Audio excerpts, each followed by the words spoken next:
Good morning, children. Today we are going to start with chapter 2 of civics, diversity and discrimination. There is diversity in our country, yet there are differences. Let us see how. There are 8 major religions in the world. Every single one of them is practiced in India. Amazing. We have 1600 languages, which are people's mother tongue. There are more than 100 dance forms performed in India.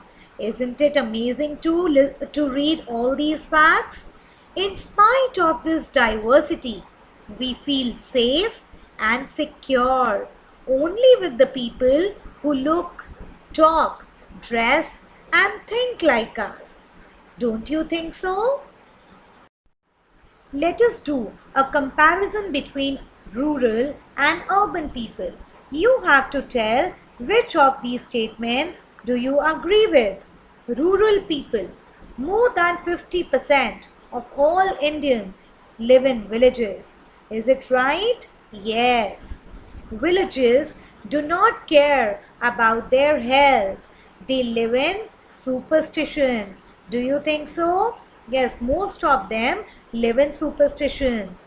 People in villages are backward and lazy. They don't like to work. No, they do like to work and they are very hard working. In peak harvesting or plantation months, families spend nearly 12 to 14 hours on the fields. Yes, they do spend a long time on the fields. Villagers are dirty and unhygienic.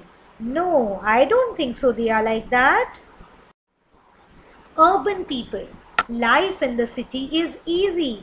People here are spoiled and lazy. No, people in cities are not spoiled and lazy. They are hardworking and life in city is difficult. In cities, families spend very little time with each other. Yes, because most of them are working from day to evening. People in cities only care about money, not about people. You live in a city. Do you think that you care only about money, not about people? So I don't think this statement is true. Living in a city is expensive. A large part of the people's money is spent on rent and transport. Very true. Life in city is expensive. City people are not trustworthy. They are cunning and corrupt. No, it is not like that.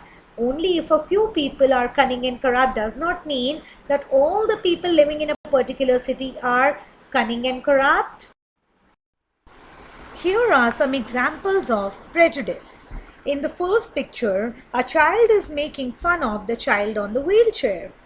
In the second, some people in black are making fun of a person in grey by saying that you are not our kind.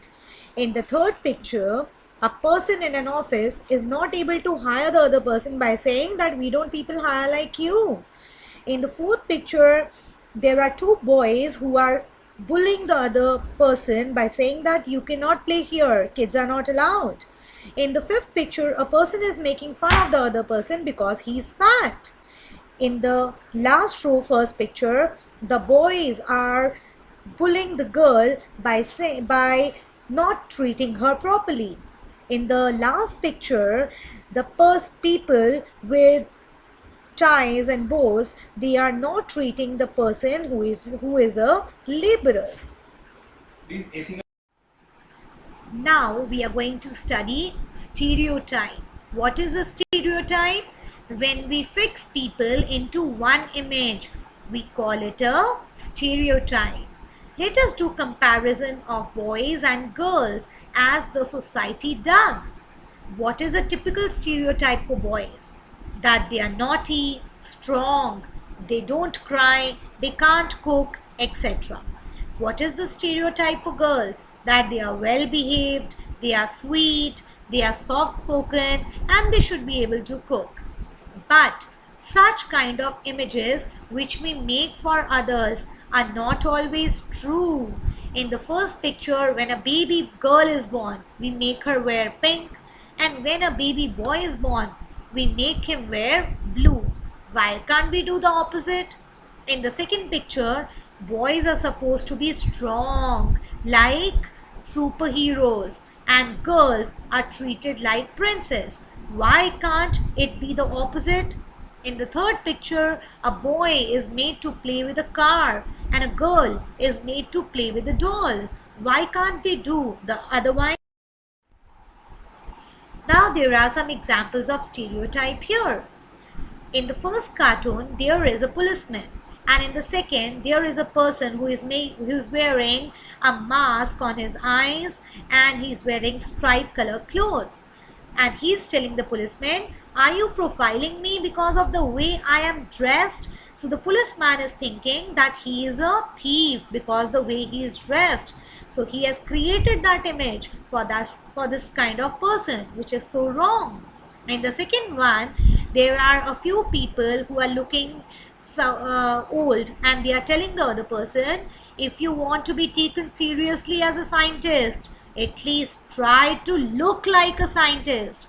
The other person on the right is looking like a normal person, and the other three on the left hand side are looking old with long beard, with specs on their eyes, and they think that the person on the right does not look like a scientist. How will people take him seriously? Let us see the case of differently able children.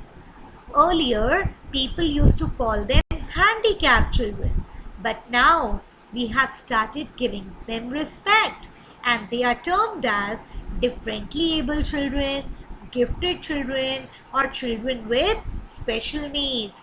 But our society has some common stereotypes for them. In the first picture, there is a girl who is using support for walking, and people say all sort of things to her. They call her bechari, why can't she walk, and things like that. So this girl says, "I limp, I lisp, and this and more. Sometimes I feel so sad and sore. Folks make fun. It's nothing new. If you were, what would you do?" In the second picture, there is a boy on a wheelchair. People call him by saying, "You look so different." But he says, "I'm a person. I feel shy. From staring eyes, I want to hide." So we should not create such stereotype for the people around us. How being free from societal biases and prejudice gives birth to inclusive love. It means if we start giving respect, if we start treating others in the same way as we treat the normal people, they will also feel loved. Thank you.